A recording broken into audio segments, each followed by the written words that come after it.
Actually, I had an interesting experience. I got my second COVID shot, so you can, if the side effects kick in while I'm speaking, that'll be exciting. But I'll tell you, it was a weird experience because on the one hand, it's like I think I'm I guess I'm not really vaccinated for like a couple of weeks yet. I don't. It's that weird sort of in between sort of space. But it felt like this big momentous moment, and yet at the same time, I don't know if other people have similar experiences. When I went in for my first shot, man, I was over at the Landman Center at Yale. Like it was like packed, like standing room only. Like this huge machine. Went in today. A few fewer people there. It was a more intimate crowd.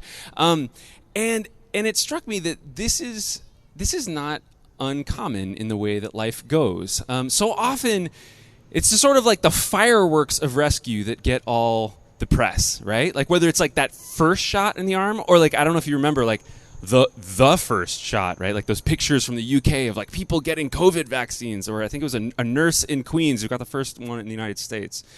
But that's how it often goes. The fireworks of rescue get all the press, whether in history think of like the D-Day invasion or the fall of the Berlin Wall, or in our present moment, right? That first vaccine shot, that moment when an American court finally found a white police officer guilty of murdering an unarmed black man.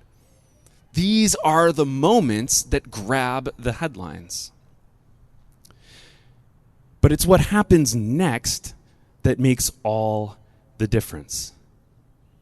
Right? D-Day. If the Nazis don't surrender, D-Day means nothing.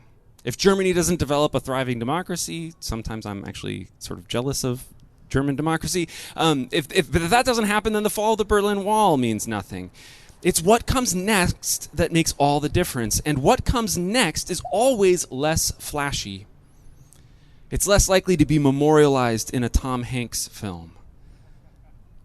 The same is true of our lives with God. It's perhaps easy to recognize God's grace in dramatic moments of divine rescue, but it's what comes next that makes all the difference. And there is grace in those moments as well. And so in this series, we're talking about grace on the other side of dramatic rescue. Grace on the other side, God willing, of this pandemic. What does God's grace look like after the dramatic rescue?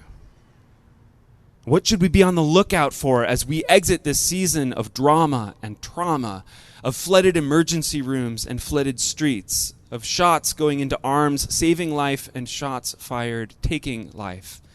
The season of prudent and temporary social distancing, and a season of continued wicked and generational social alienation. When, God willing, this season of drama and trauma ends, what then? What does God's grace look like on the other side? And as we're asking that question, we're looking to learn from the story of the people of Israel after they were delivered from slavery in the land of Egypt. Right? After their drama and trauma, after the diseases and plagues and injustices and the dramatic rescue of a sea parted in two, what did grace look like for them on the other side of God's dramatic rescue? We're asking this question so that we can be ready to recognize and receive God's grace when and as it comes to us in the ways that it does in seasons like the one that, God willing, we are about to enter or are already entering. And today we come to that moment when God's grace on the other side takes a rather surprising and admittedly rather dramatic form. This is one of those moments where it may be hard not to picture Moses as Charlton Heston. I'm talking, of course, about the Ten Commandments. The Ten Commandments, it turns out, are themselves expressions of God's grace to us. God's grace on the other side. They're not just dry lists of do's and don'ts. If we listen for the grace, if we receive them as gifts, grace and gift have a lot to do with each other, then the commandments are actually extraordinary gifts, extraordinary sources of grace. They offer an entirely new way of life. They invite us to live at home with one another and with God. Now, the Ten Commandments don't lay out that whole way of life in every detail. Woo.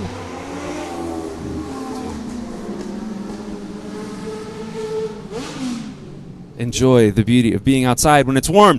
The Ten Commandments aren't going to describe every little detail of that. They just lay it out in sort of broad strokes, but they do capture the impetus of the whole thing. And the first commandment, which is the only one I'm going to talk about today, this first commandment, similarly, I think captures actually the sort of impetus of all 10. And by extension, holds in it the sort of seed of an entirely new way of life. All baked into one commandment. Do you remember it? Let me read it to you. The first commandment as handed down to us by the rabbis, as recorded in Exodus 20, verse 2. I am the Lord your God, who brought you out of the land of Egypt, out of the house of slavery. That's it. According to the ancient rabbis, that's the end of the first of the 10 commandments. Commandment number 1. I am the Lord your God who brought you out of the land of Egypt, out of the house of slavery. Now, the clever among you may protest. Surely this cannot be the end of the first commandment. And maybe your Bible even has a semicolon rather than a period at the end of the sentence that I just read. For what it's worth, Hebrew Bible doesn't have any punctuation. Well, originally didn't have any punctuation, nor does it number the commandments. But you may further protest. How can this really be a commandment? It doesn't tell us to do anything. To which I might respond, well, first of all, are commandments fundamentally about telling you what to do? And more importantly, are you sure that this verse doesn't tell us to do anything? On the contrary, as I said, I take it this verse contains an entire way of life, an entire vision of life, and a new sort of home. So I want to start right at the beginning, right with these first few words. I am the Lord your God.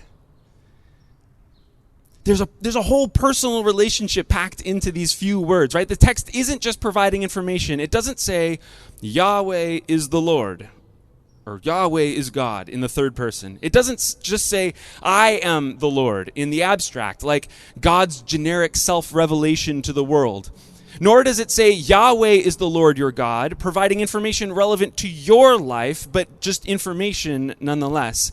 It begins a conversation. It says, I am the Lord your God. This is God's revelation of God's self to you. And from the very first, God says, look, this is about you and me. And the you here, from maybe the only times when you go check these things in the Bible, the you here is singular. It's crazy. This is a personal relationship. I mean, it's much more than just a personal relationship, but it is a personal relationship. God begins by looking you in the eye and saying, Lucretia, I am your God. Begins looking you in the eye and saying, Nathan, I am the Lord your God. And for some of us here today, this is all we need to know. God isn't just the God of our ancestors. God is that too, but not only. God isn't just the God of our mothers and fathers, the God of our grandmothers and grandfathers. God is that too, no doubt, but not only. The God of our grandmothers and grandfathers, of Sarah and Abraham, of Mary and Joseph, that very same God says to each and every one of us, I am the Lord your God. God comes to us as we begin to imagine life again on the other side of this pandemic and grabs us by the shoulders, looks us in the eyes and says, this is about you and me. This is about you and me, kid. I've got this. I've got you. And I found myself thinking about this commandment last week during Daniqua's talk when she was helping us recognize what might actually be productive about grumbling. Right? And I take it that a big part of that is because grumbling acknowledges this relationship, this conversation. It keeps the conversation going. Maybe it even jumpstarts the relationship. The Exodus story gets going when God says that the cries of God's people have come to God, and God has decided to act. Now, over the long haul, I think it will need something more than just grumbling. But if grumbling is where it starts, so be it. I mean, I think we can take it to the bank. It is much better to say the wrong thing to God in prayer than to fill your mind with wise thoughts, even wise thoughts about God, that set aside the personal relationship that God wants to have with us. Whatever you have to say it to God, even if it's complaint, even if it's sorrow, even if it's doubt, even if it is suspicion or even anger. Keep the conversation going. Keep the relationship alive. Because if you think about it, I mean, we're never going to get it right anyway. I mean, I don't know about you, but I haven't gotten any of my human relationships right. My hunches, the relationship I have with God, I'm not going to get that 100% right ever. So we might as well just be the mess that we're going to be before God, in conversation with the one who begins by insisting, I am the Lord your God. Are you starting to get a sense of how this statement actually tells a story that becomes a whole picture of a new way of life? But it goes on, right? It says, I am the Lord your God who brought you out of the land of Egypt. That this God who invites us into personal relationship isn't some, vague cosmic presence. This God acts. This God has done work on our behalf. This God has rescued us. Now, we might imagine that for the Israelites hearing this command in Exodus, this would be obvious enough, right? If we think about all of the drama and the trauma, the frogs, the flies, the blood, the death, I don't have to list any of the same things I listed before. There's so much drama and so much trauma. We can just list new things. The parting of the sea, all right, we mentioned that before. Those big blockbuster moments, you would think they would know that it was God who had led them out of Egypt. But Exodus makes it clear. It didn't go without saying that the one who rescued the people was in fact God. There were, after all, other explanations that seemed plausible enough. Maybe it was Moses' sort of political savvy, or Aaron's excellent rhetorical skills, or maybe Moses' sort of connections within Pharaoh's house. Maybe it was good fortune, or, as we heard last week, maybe against all appearances, it was actually bad fortune. Indeed, it eventually struck a number of them as quite plausible that, in fact, a golden calf deity had actually rescued them. When they eventually make this idol, Aaron presents it to the people and says, This is the God who led you out of Egypt. Now that might strike us as crazy. How could they go through all of that and not even know who set them free? But let me ask you, who rescued you from this pandemic? Who rescued you from this pandemic? As we get to the other side of this Red Sea, who rescued you? Because if we're going to come to the other side of this pandemic, and God willing, we will, and we are even now, if we're going to come to the other side, it matters a great deal what sort of story we're going to tell about who rescued us from the COVID-19 pandemic. So who was it? Was it the brilliant scientific and medical minds who cared for our bodies and developed the vaccines? Was it the essential workers who fed our bodies at the risk of their own? Was it our own savvy and vigilance to remain free of infection if we were able to do so? Now, don't get me wrong, I am grateful for all those who have cared for us and made a way for us out the other side of this pandemic, and I am in favor of all of the savvy and vigilance that we have and can still muster. But are these the ones, ultimately, who rescued us? Or are they Moses and Aaron, by whose hands God's rescue came? Were our ways of caring for one another in the midst of hardship our moral triumphs, or were they reflections, at times poor reflections, of God's abiding care for us? Who rescued us? Who is rescuing us from the pandemic? We need to get our story straight. We need a clear story to tell about the pandemic that tells it as a story of God's deliverance. And I don't just mean a story to tell others. I mostly mean a story to tell ourselves. Because again, I think you can take it to the bank. When it comes to shaping our lives on the other side, more important than the lives we have lived are the stories that we tell ourselves.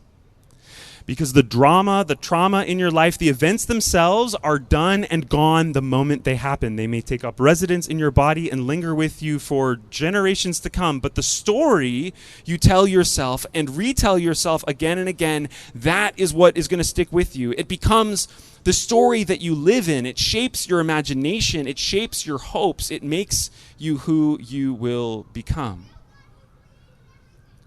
So let's be careful with the stories that we tell ourselves about these past 15 months. There are some golden calves in our own minds who desperately want to take credit for what has happened. What has it been for you? How has God shown up for you? Let's tell those stories. What would it mean for you to recognize that vaccine in your arm as, in a very real sense, God's rescue? What would it mean for you to receive this next season as God's deliverance? And I don't mean to overlook the genuine losses that many of us have experienced. Deaths of loved ones, losses of livelihoods, dreams deferred, months and seasons of profound loneliness and isolation, and maybe even disappointment in God's people. If God is going to get the credit for leading us into this new season of life, then God will have to agree to meet us in our questions, our complaints, our very real cries of anguish about this season of death, even and especially if some of those questions are quite raw. But friends, I will tell you, I have found God quite willing to meet me exactly in that place, in the place of those hard questions. If I thank God for the good in my life, I can also go to God with my sorrow and with my anger. This is what it means to live by the command, I am the Lord your God. So friends, let us resolve with whatever important caveats of gratitude and lament, gratitude for the hands by whom God's rescue has come to us, God's grace has come to us, and caveats of lament about places where we see things that would be hard for us to describe as God's rescue of any sort. But with those important caveats, let's resolve that we will tell ourselves and tell one another the story that God has delivered us from this pandemic, that God is the one who delivered us from the land of Egypt.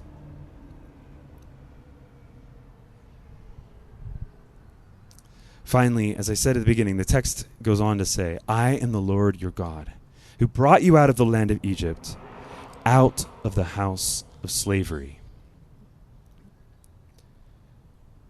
If God has taken us from the house of slavery, then God has brought us instead to a different sort of home.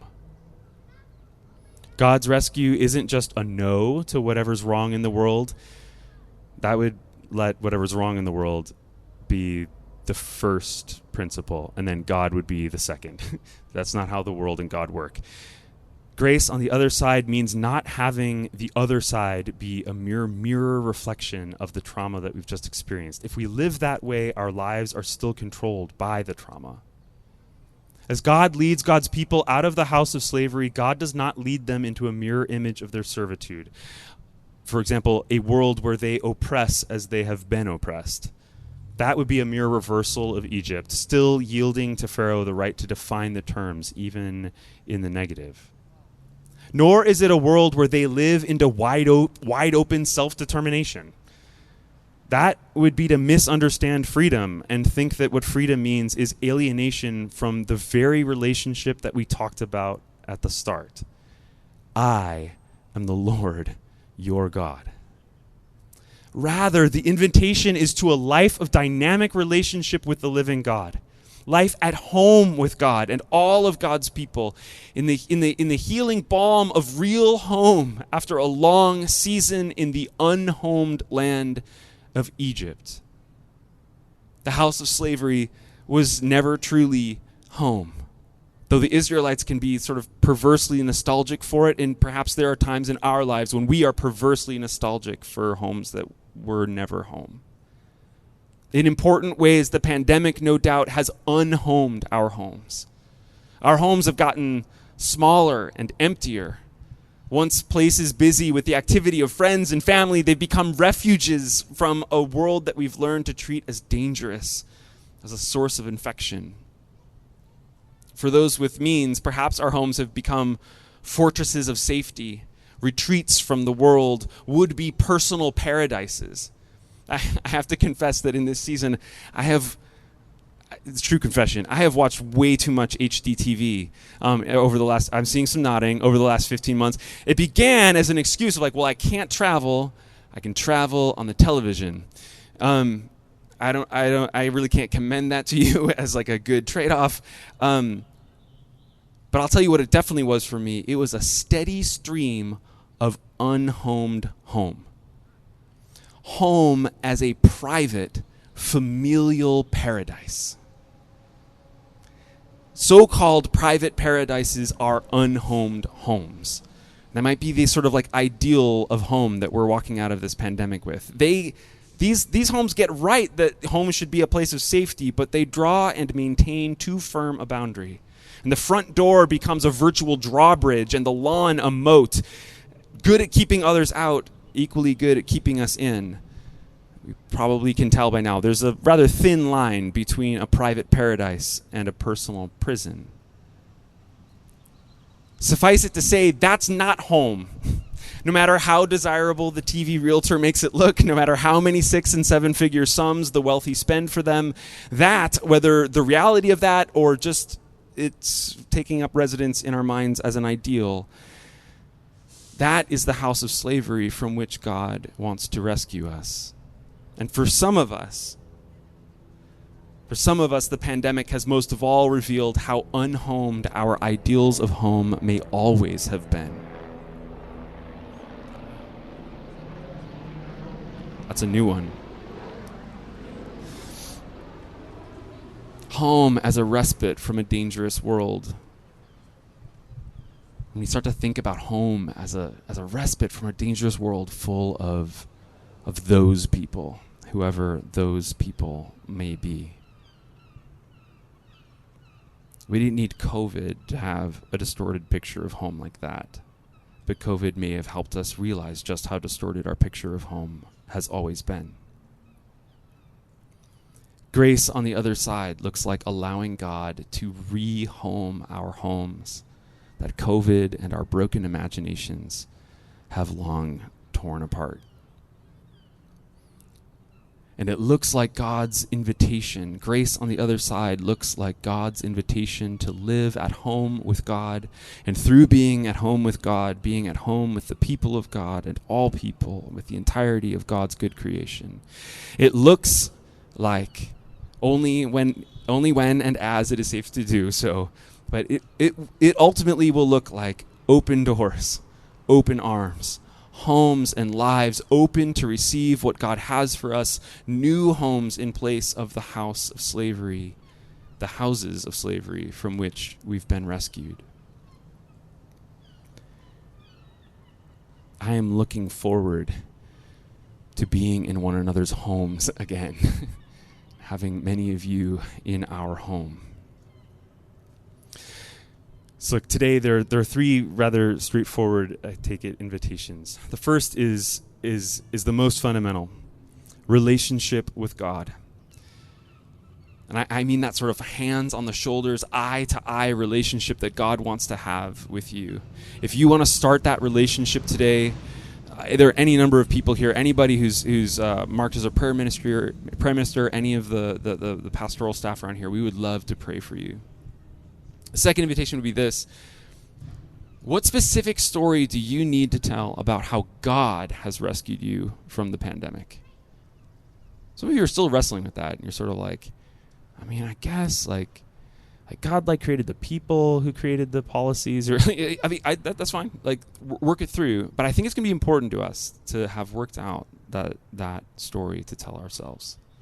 Story, I don't mean as any sort of falsehood, right? That true insight about what is really going on. Third, I just ask, how can you say yes today to that invitation to a new sort of home?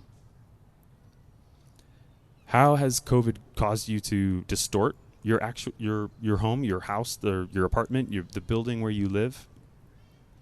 How has it revealed ways that you've had a sort of a distorted picture or ideal of home for a long time? What would it look like to say yes to an invitation to a new sort of home with God and God's people and all people and the whole of God's good creation?